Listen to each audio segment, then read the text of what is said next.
நெல்லையில் போத்தீஸ் கடை உரிமையாளர்களின் வீட்டில் வருமான வரித்துறையினர் சோதனையில் ஈடுபட்டிருக்கிறார்கள். கோவை மற்றும் நெல்லையில் உள்ள போத்தீஸ் ஜவுளி மற்றும் நகை கடைகளில் வருமான வரித்துறை சோதனையில் ஈடுபட்டிருக்கிறது.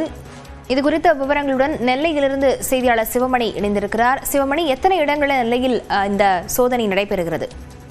பிரபல ஜவுளி நிறுவனமான போத்தீஸ் நிறுவனம், இந்த நிறுவனத்திற்கு திருநெல்வேலியில முதல்ல துவக்கப்பட்ட நிலையில இந்த ஜவுளி நிறுவனம் சென்னை, மதுரை, கோவை, நாகர்கோவில், திருவனந்தபுரம் உள்ளிட்ட பல்வேறு பகுதிகளில் செயல்பட்டு வருகிறது. இந்த நிலையில இந்த ஜவுளி நிறுவனம் மற்றும் நகைக்கடைகள்ல திருநெல்வேலி பிரபல அதாவது நெல்லையப்பர் வடக்கரத வீதியில் இருக்கக்கூடிய ஜவுளி நிறுவனம் போத்தீஸ் ஜவுளி நிறுவனம், அந்த நிறுவனங்களுக்கு 4-5 கடைகள் அந்த தெருவில் இருக்கிறது. அங்கே காலையிலேயே வருமான வரித்துறை அதிகாரிகள் சோதனை நடத்தி வருகிறார்கள். அதோடு மட்டுமல்லாம அவர்களுடைய தங்க நகை கடையும் அருகிலேயே இருக்கிறது, சூப்பர் மார்க்கெட் இருக்கிறது. இவை அனைத்திலும் அங்கே வருமான வரித்துறையினர் சோதனை நடத்தி வருகிறார்கள். மதுரையிலிருந்து வந்த 30க்கும் மேற்பட்ட அதிகாரிகள் காலையிலிருந்து இந்த சோதனையில் ஈடுபட்டு வருகிறார்கள்.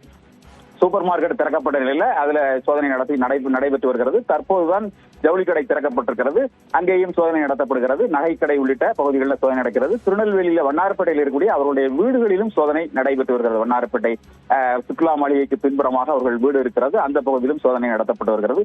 இதே போல கோவை ஒப்பனக்கார வீதியில் இருக்கக்கூடிய 2 கடைகள், அந்த கடைகளிலும் சோதனை போத்தீஸினுடைய ஜவுளி நிறுவனங்களில் சோதனை நடத்தப்பட்டு வருகிறது. நகைக்கடையிலும் சோதனை நடைபெற்று வருகிறது.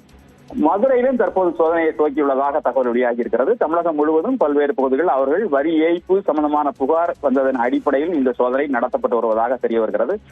தமிழகத்தில் இருக்கக்கூடிய பல்வேறு கிளைகளிலும் இந்த சோதனை தற்போது துவங்கி இருக்கிறது. மாலை வரை இந்த சோதனை நடைபெறும் என எதிர்பார்க்கப்படுகிறது. இதனால் கடைகள் திறக்கப்படவில்லை, வியாபாரம் இன்று நடைபெறாது என்ற தகவல் வெளியாகி இருக்கிறது. லாவண்யா, விவரங்களுக்கு நன்றி சிவமணி.